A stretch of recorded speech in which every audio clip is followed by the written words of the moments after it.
ওদের হাতের পুতুল হয়ে গেল সরকার।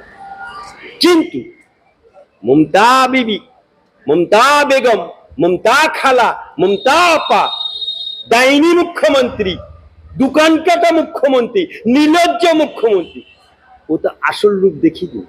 কারণ মমতা ব্যানার্জি নিজেই বলেছে ওয়াদা আবার কিসের, প্রমিস আবার কিসের, হ্যাঁ, প্রতিশ্রুতি আবার কি, নিজেই বলেছে। যে মহিলা নিজেই বলে প্রতিশ্রুতি কিসের, প্রমিস কিসের, ওয়াদা আবার কিসের, সেই মহিলাটি প্রতিশ্রুতিটা লিখিত ভেক, ও তো কাগজে ঠোঙায় বেরিয়ে চলে গেছে।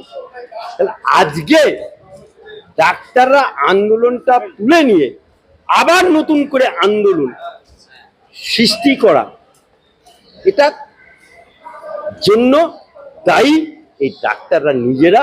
কারণ এরা